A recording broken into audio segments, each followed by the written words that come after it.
साथियों, आज मैं विशेष रूप से जालंधर के लोगों की भी सराहना करूंगा, जिन्होंने स्वच्छता से स्वागत पहल के माध्यम से इस कार्यक्रम को और सार्थक बना दिया है। श्री गुरु रविदास जी ने समरसता और सामूहिक प्रयासों का जो संदेश दिया था, उसे आप सभी ने अपने व्यवहार में जीवंत किया है। ये अभियान कर्तव्य भावना का भी उत्तम उदाहरण बन रहा है। साथियों, आज के दिन मैं इस मंच से पंजाब के महान सपूत सरदार तेजासी समुंदरी जी को भी अपनी श्रद्धांजलि देता हूं। आज उनका 100वां शहादत दिवस है। उन्होंने अंग्रेजी शासन काल में सिख हितों की रक्षा के लिए अनेक आंदोलन किए। सरदार तेजासी जी ने अपना पूरा जीवन मातृभूमि की सेवा में समर्पित कर दिया।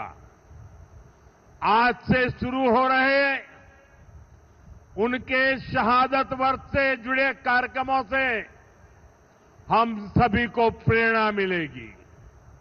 साथियों, केंद्र की भाजपा सरकार की भी प्राथमिकता है भारत के हर नागरिक की सेवा, भारत के हर नागरिक का जीवन आसान बनाना और उसे आगे बढ़ने के लिए नए नए अवसर उपलब्ध कराना।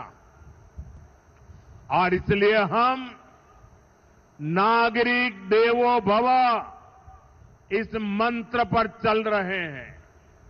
गरीब हो, मिडिल क्लास हो, ऐसे हर परिवार को बेस्ट से बेस्ट सुविधा मिले, ये हमारा प्रयास है।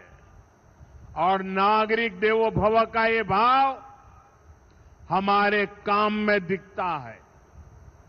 साथियों, जो भारतीय रेल है, एक गरीब परिवारों की, मिडिल क्लास परिवारों की सवारी है। लेकिन 2014 से पहले तक रेलवे की क्या स्थिति थी, ये आप अच्छे से जानते हैं। कांग्रेस सरकार नई ट्रेनों की झूठी घोषणा करके आराम से बैठ जाती थी।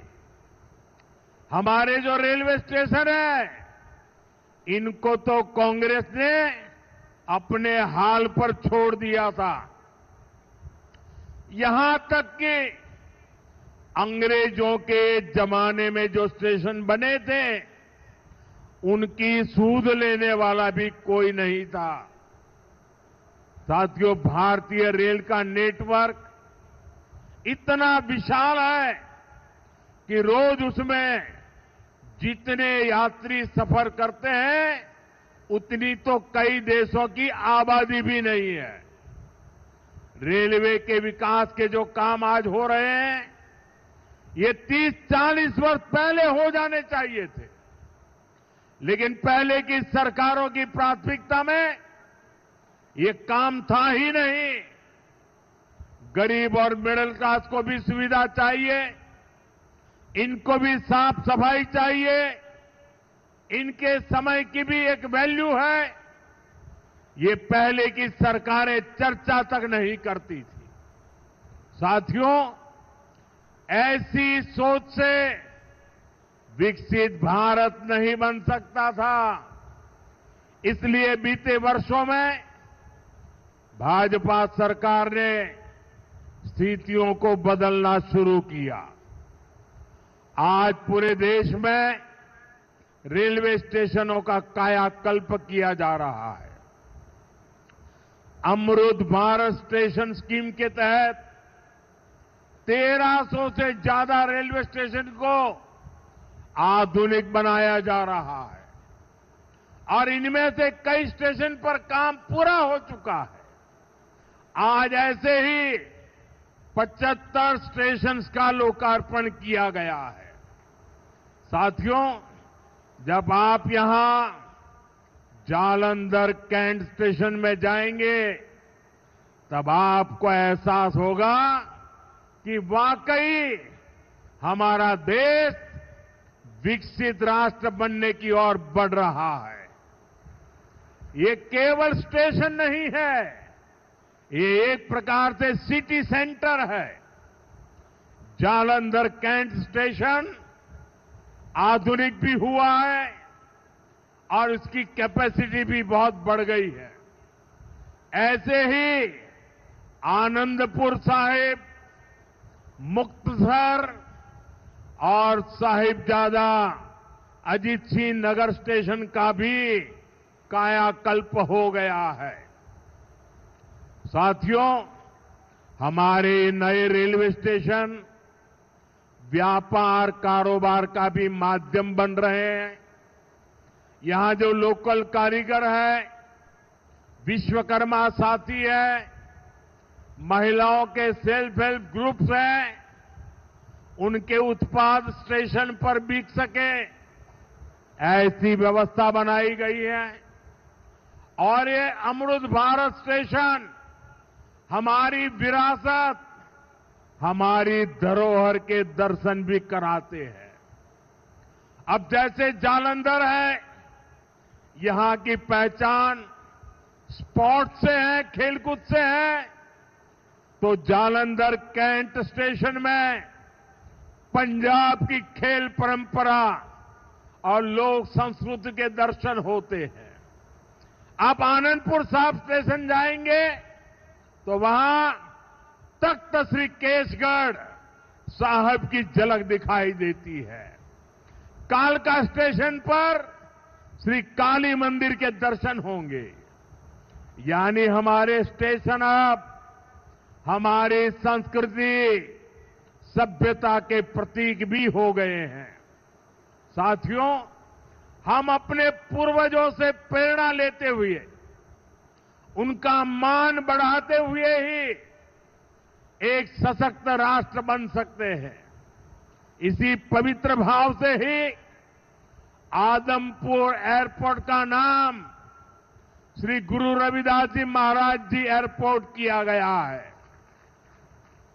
और चंडीगढ़ इंटरनेशनल एयरपोर्ट पर अब शहीद भगत सिंह इंटरनेशनल एयरपोर्ट के नाम से जाना जाता है। और ये काम भाजपा सरकार ने किया है और हमें इस पर गर्व है। साथियों, ये धरती शेरे पंजाब महाराजा रणजीत सिंह की धरती है। महाराजा रणजीत सिंह के शासन में खुशहाली भी थी, सुरक्षा की गारंटी भी थी और समाज में सद्भाव भी था। लेकिन पंजाब में आज क्या हो रहा है, ये किसी से छिपा नहीं है। यहां विज्ञापनों के दम पर विश्वासघात की तस्वीर छिपाई जा रही है। आज पंजाब में कानून व्यवस्था बेहाल है। कब कहां गैंगवॉर हो जाए, किस दिशा से गोलियां चलने लगे, कोई कह नहीं सकता। यहां व्यापार कारोबार करना मुश्किल हो गया है। सरेआम लोगों से फिरौती मांगी जा रही है। पुलिस थाने तक सुरक्षित नहीं है। आए दिन थानों पर अटैक होते हैं और सबसे दुखद तो ये है कि पंजाब का भविष्य भी बर्बाद किया जा रहा है। नशे के सौदागर खुलेआम घूम रहे हैं। पंजाब के युवाओं को नशे के दलदल में धकेला जा रहा है। साथियों, आज यहां जो लोग पंजाब की सत्ता में बैठे हैं, ये लोग बहुत घमंड से देश की राजनीति बदलने का दावा करते थे, लेकिन आज इनकी सच्चाई देश देख रहा है। 2-3 दिन पहले ही दिल्ली में इनके एक नेता को अदालत ने दोषी करार दिया है। उस पर दोष दंगे कराने का है, दोष एक पुलिस के आईबी अधिकारी की हत्या का है। और इन लोगों की बेशर्मी देखिए, अदालत ने सबूतों के आधार पर फैसला दिया, लेकिन ये लोग कोर्ट के फैसले पर सवाल उठा रहे हैं। ये लोग अदालत के फैसले भी मत मजहब उसमें भी ढूंढ रहे हैं, क्योंकि इनके वोट बैंक का सवाल है।